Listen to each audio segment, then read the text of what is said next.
I'm better at telling jokes than I am telling stories because I don't tell stories well.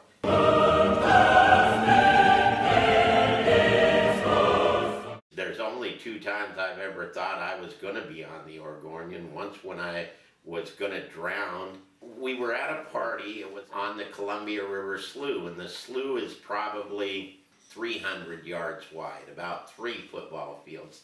And so we've been sitting around drinking, and they had a big pot of crawdad steaming, and barbecue boogers and drinking beers and drinks and this and that. And I'm sitting there, and this lady I work with, Brenda, she was going out with this guy who was from Hawaii. He goes, "Come on, Nate, let's go swim across the slough." Well, he could swim. He was like a professional swimmer. And I was drunk. And I'm like, "Oh, heck yeah, okay." And so no life jacket, whatever, start swimming. And I mean, I'm swimming, and I know I'm like, 80% of the way across. And he's on the other shore now because he's standing up, and I look up, and I'm not even halfway across.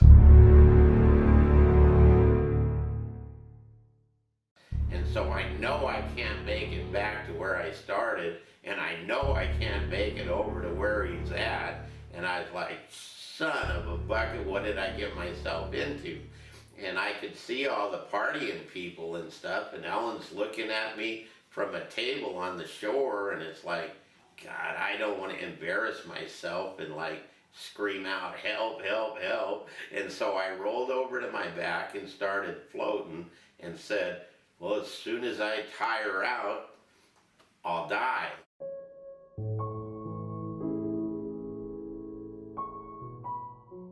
I'll sink and die and whatever, and life will go on, and tomorrow Oregonian headline will be, "Parts guy dies in the Columbia Slough because he's too stupid to yell for help." And as I was just about on my 5 minutes maybe left into before just totally sinking, a little rowboat rose up to me and goes, "Hey Nate, need some help?" And I'm like, "How did you know?" And he goes, "You didn't look too good out here." And I go, "Pull over and I'll jump in the boat." He goes, "Like hell you will, you'll tip the boat over." Threw me a rope and paddled back to shore, dragging me on this rope like I was a fish on a line. And by the time I got back to shore, I was like, "Oh my God, I'm alive, I'm gonna live through this." And your grandma looks at me and goes, "Were you in trouble out there?" And I go, "Yeah, I was probably 2 minutes from death." "Why didn't you scream and have all these people laugh at me? Are you crazy?" No way." "Oh, I get it. Okay." And that's the story of why I almost drowned in the Columbia Slough.